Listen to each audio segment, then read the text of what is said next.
લોકસભાના ઇલેક્શનની આખી પ્રક્રિયા ગુજરાતમાં ખૂબ જ શાંતિપૂર્ણ રીતે પૂર્ણ કરવામાં આવી છે। એના માટે હું ગુજરાતના સૌ મતદાતા ભાઈ બહેનોનો, સૌ અધિકારીઓ, પદાધિકારીઓ, પ્રિન્ટ અને ઇલેક્ટ્રોનિક મીડિયાના સૌ પત્રકાર મિત્રો અને નામી અનામી અનેક લોકોએ જે મદદ કરી આખી પ્રક્રિયા પૂર્ણ કરવા માટે એ તમામનો આપના માધ્યમથી આભાર માનું છું। ખૂબ જટિલ પ્રક્રિયામાં એક પણ અનિચ્છનીય બનાવ બન્યા વગર મતદાનની પ્રક્રિયા અને કાઉન્ટિંગની પ્રક્રિયા પણ પૂર્ણ કરવામાં આવી છે અને આજે ગુજરાતમાં કાઉન્ટિંગ પૂર્ણ કરીને 26 સીટનું રિઝલ્ટ એ પણ આપની સામે છે। આપના માધ્યમથી આખા ગુજરાતમાં અને દેશની સામે પણ એ મૂકવામાં આવ્યું છે। ગુજરાતમાં આના પહેલાં 16મી અને 17મી લોકસભાની અંદર પણ 26માંથી 26 સીટ એ ભારતીય જનતા પાર્ટી એ જીતી હતી। આ 18મી લોકસભાની અંદર પણ 26માંથી 26 સીટ ભારતીય જનતા પાર્ટીએ જીતવાનો સંકલ્પ કર્યો છે, પરંતુ કમનસીબે અમારી કોઈ મહેનત ઓછી પડી હશે, મતદાતા ભાઈ બહેનોની અમારા વખતે કોઈ નારાજગી હશે, જાણે અજાણે અમારાથી કોઈ ભૂલ થઈ હશે અને એના કારણે અમે એક સીટ ફક્ત 31,000 મત માટે ગુમાવી છે। એનું અમને અત્યંત દુઃખ પણ છે અને અમે અમારી ભૂલો શોધીને એ સુધારવા માટે પણ ચોક્કસ પ્રામાણિક પ્રયત્ન કરીશું, એ પણ આપણા માધ્યમથી અમે કહેવા માંગીએ છીએ। અને જે 24 સીટમાંથી એક સીટ હારે, એક સીટ બિનહરીફ થઈ, સુરતની પહેલી સીટ એ આખા દેશમાં ભારતીય જનતા પાર્ટીના ઇતિહાસમાં પહેલીવાર એ બિનહરીફ થઈ હતી અને એ સિવાયની જે 24 સીટ છે એ ભારતીય જનતા પાર્ટી એ પૂરી તાકાત સાથે, મતદાતાઓના સમર્થન સાથે, આદરણીય પ્રધાનમંત્રી શ્રી નરેન્દ્રભાઈ મોદી સાહેબના લોકપ્રિયતાના, એમના વિકાસના એજન્ડા ઉપર એ જે મત મળ્યા છે, આદરણીય ગૃહમંત્રી શ્રી અમિતભાઈ શાહ સાહેબના માર્ગદર્શનથી એમને સતત જે અહીંયા ઉમેદવારની પ્રક્રિયા, ચયનની પ્રક્રિયાથી માંડીને સભાઓ સુધી અને સ્ટ્રેટેજી બનાવવા સુધીની જે અમને મદદ કરી, એના કારણે સૌ પદાધિકારીઓ અને વિશેષ કરીને કાર્યકર્તાઓએ પણ ઉમેદવાર અને મતદાતાઓની વચ્ચેનો જે સંપર્ક બનાવી રાખ્યો અને એના કારણે અમે આ 24 સીટ એ જ્વલંત બહુમત સાથે જીતી શક્યા છે। અમારા માટે એક સીટ ગુમાવવાનો અફસોસ પણ છે, સાથે સાથે 25 સીટ જીતવાનો આનંદ પણ છે અને સતત ત્રીજી વાર લગભગ ગયા વખતે પણ મળેલા મતો જેટલા જ ટકાના મતો, ટકાવારી પ્રમાણે એટલા જ મતો મેળવીને અમે આ સીટો જીતી શક્યા છે। એના માટે અમે સૌ મતદાતા ભાઈ બહેનોનો અને આપ સર્વના માધ્યમથી આખા ગુજરાતના તમામ લોકોનો ફરીથી આભાર વ્યક્ત કરીએ છીએ।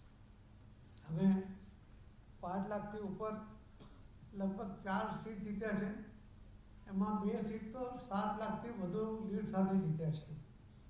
4 સીટ ઉપર 4 લાખની ઉપર અમે 3 સીટ જીતી શક્યા છીએ, 3 લાખની ઉપર 6 સીટ જીતી શક્યા છીએ, 2 લાખની ઉપર અમે 6 સીટ જીતી શક્યા છીએ અને એ રીતે અમે ઓછા માર્જિનથી કદાચ ફક્ત એકાદ સીટ જ અમે જીત્યા છે, જે સાબરકાંઠા, કે જેમાં અમારી લીડ થોડી ઓછી હતી, બાકીની બધી જ લીડ અમે 1 લાખથી ઉપર, 2 લાખથી ઉપર એ રીતે જીત્યા છે। એના માટે પણ અમે સૌ મતદાતા ભાઈ બહેનોનો ખૂબ ખૂબ આભાર માનીએ છીએ। આ જીત આ ગુજરાતના વિકાસનું પ્રતિબિંબ પાડે છે। આ જીત ગુજરાતના મતદાતાઓનો ભારતીય જનતા પાર્ટીમાં જે વિશ્વાસ છે એનું પ્રતિબિંબ પાડે છે। આ જીત આદરણીય પ્રધાનમંત્રી મોદી સાહેબમાં જે ગુજરાતના લોકોનો વિશ્વાસ છે એનો પ્રતિબિંબ પાડે છે। આ જીત એ આદરણીય ગૃહમંત્રી શ્રી અમિતભાઈ શાહ સાહેબના માર્ગદર્શન, એમનો અનુભવ, એનો પ્રતિબિંબ પાડે છે. આજે આદરણીય મુખ્યમંત્રી શ્રી ભૂપેન્દ્રભાઈ પટેલ અને એમના મંત્રીમંડળે કરેલા વિકાસના કામોને કારણે જે લોકોમાં લોકપ્રિયતા છે એને પ્રતિબિંબ પાડે છે. અને આ જીત ભારતીય જનતા પાર્ટીના એક એક કાર્યકર્તાઓએ સંગઠનની સાથે તાલ મિલાવીને જે કામ કર્યું છે એના કારણે ત્રીજી વાર પણ એટલા જ પર્સન્ટેજ સાથેના મત મેળવીને આ ભવ્ય જીત મેળવી શક્યા છે. અમે ખૂબ ખૂબ દિલથી આ તમામ લોકોનો ફરીથી આભાર માનીએ છીએ અને ફરીથી અમારી કોઈ પણ રહેલી ક્ષતિને સમજીને એને ચોક્કસપણે દૂર કરવાની ખાતરી સાથે આજે જે જીત મળી છે એના માટે અમે આભાર માનીએ છીએ. અમે પહેલાં જ કહ્યું હતું કે રાજકોટમાં થયેલા અગ્નિકાંડને કારણે અમે આ જીતને ઉજવણી કરવાના નથી, એના માટે કોઈ રેલી કરવાના નથી, એના માટે કોઈ બેન્ડ કે પેંડા નહીં વેચાય એની પણ અમે તકેદારી રાખી છે અને ખૂબ સહજતાથી આ જીતને અમે લીધી છે. અને અમે રાજકોટના બનાવને એની અંદર જેમને પણ નુકસાન થયું છે એમના દુઃખમાં અમે સહભાગી છીએ એ પણ અમે એમને મેસેજ આપવા માંગીએ છીએ. ફરીથી આપ સૌના પણ ખૂબ ખૂબ આભાર સાથે હું મારી વાતને અહીંયા વિરામ આપું છું અને આદરણીય મુખ્યમંત્રી શ્રી ભૂપેન્દ્રભાઈ પટેલને વિનંતી કરું છું કે આપને બે શબ્દ કહે.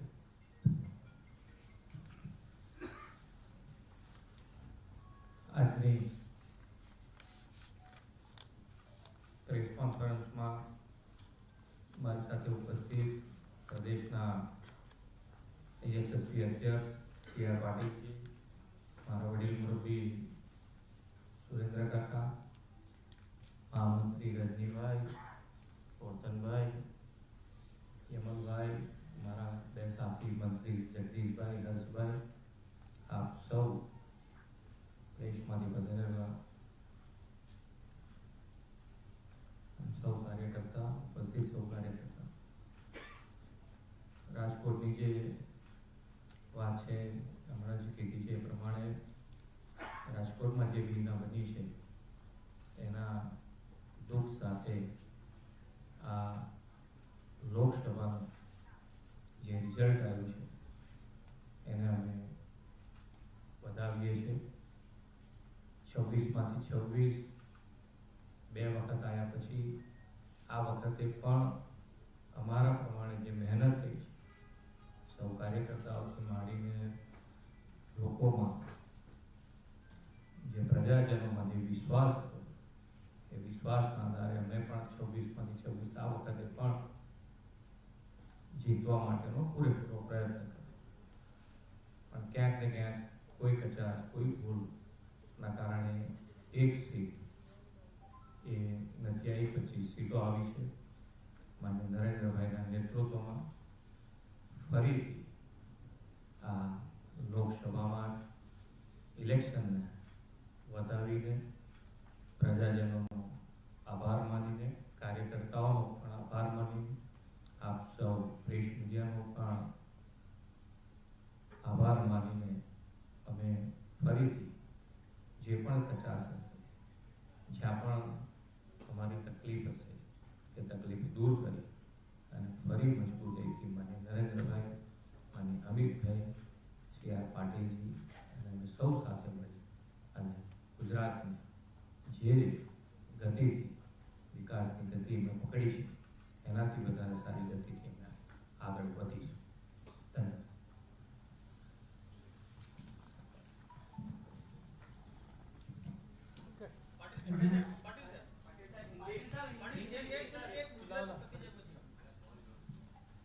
બોલો.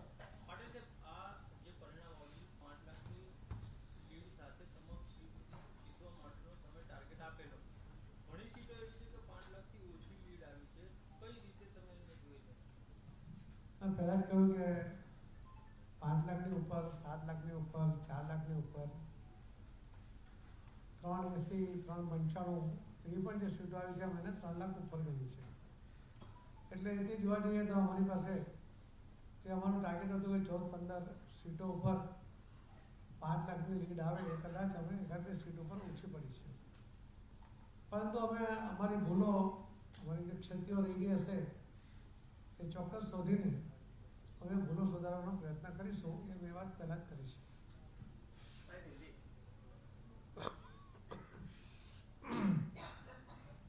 नमस्कार। आज के हमारी प्रेस में हमारे बीच उपस्थित हमारे आदरणीय मुख्यमंत्री श्री भूपेंद्र भाई पटेल जी, हमारे वडील श्री सुरेंद्र भाई पटेल और सभी पदाधिकारी मंत्री श्री। गुजरात का जो इलेक्शन, लोकसभा का 18वां इलेक्शन, गुजरात का इलेक्शन जो प्रक्रिया शुरू हुई, जब से वोटिंग हुआ और काउंटिंग हुआ, संपूर्ण प्रक्रिया पूरे देश में कदाच शांतिपूर्ण रूप से अगर कोई पूरी हुई होगी तो गुजरात में हुई है। उसके लिए मैं गुजरात के सभी मतदाता भाई बहनों का आभार व्यक्त करता हूँ। सभी अधिकारी, कर्मचारी, पदाधिकारी, आप सब लोग, प्रिंट और इलेक्ट्रॉनिक मीडिया के सभी आप सब भाई बहनों ने और सभी लोगों ने, नामी अनामी लोगों ने जो हेल्प की, उसकी वजह से संभव हुआ है। इसके लिए हम आपका बहुत बहुत आभार व्यक्त करते हैं। हम यहाँ 26 में से 26 सीट 2 बार पहले जीते थे।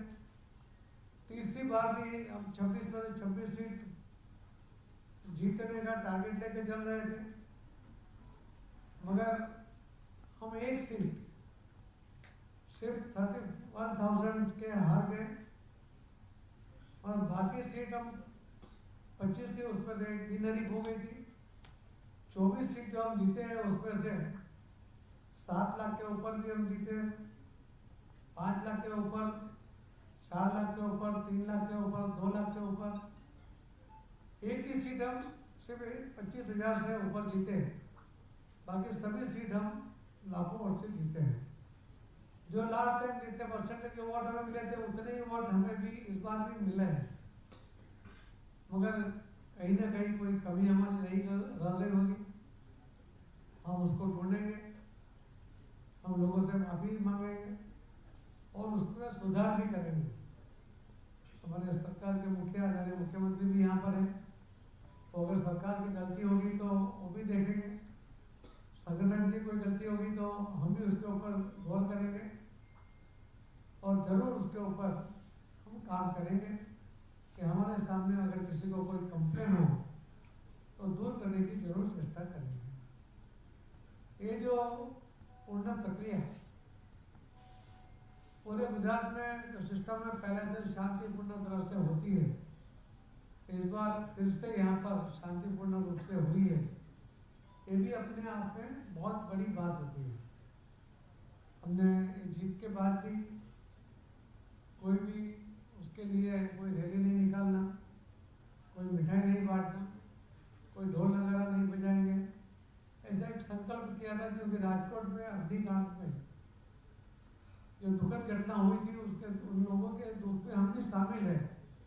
इसके लिए हम कोई कार्यक्रम नहीं करेंगे कहा था, हमने कोई कार्यक्रम नहीं किया है, ना हम करने वाले हैं। हम राजकोट के जो भी इंसिडेंस हुआ था उसके अंदर जो भी फैमिली है उनके साथ हमारा दुख में हम उनके साथ सहभागी है, ये भी हम आपके माध्यम से कहना चाहेंगे। और आपके माध्यम से फिर से गुजरात के सभी मतदाता भाई बहनों को, कार्यकर्ताओं को और सभी लोगों ने जो मेहनत की उन सबको आपके माध्यम से आभार प्रकट करना चाहते हैं। धन्यवाद। देश की राजनीति में एक मौसम वैज्ञानिक है रामविलास पासवान, दूसरे हैं नीतीश कुमार। सूत्र बताते हैं कि इंडिया अलायंस ने नीतीश कुमार को डेप्यूटी पीएम पद का ऑफर किया है उनके साथ जुड़ने के लिए। इस घटनाक्रम को क्या समझते हैं?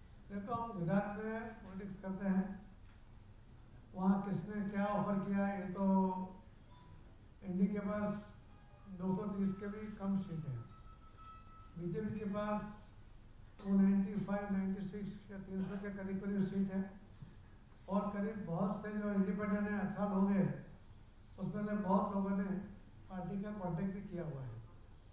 मैं नहीं मानता, आपने कहा जरूर उन्होंने संपर्क किया होगा तो उनकी आदत ये उनके पता है कि वो अकेले कुछ नहीं कर पाएंगे, तो किसी को नहीं किसी को ऑफर तो करते रहेंगे।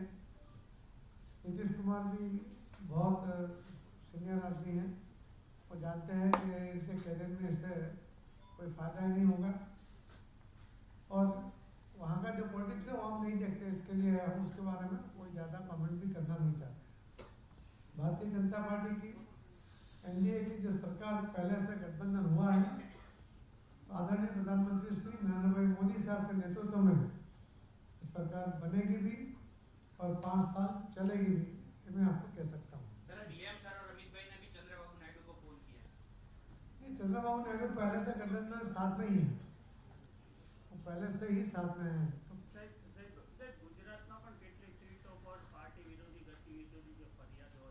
हमारी पास हजू सुधी कोई फरियाद आई नहीं, આવી હશે તો અમે ચોક્કસ એની પર વિચાર કરીશું, અમે એક કમિટી બનાવીશું, એને એમાં તપાસ કરીને રિપોર્ટ કરવા માટે કહીશું।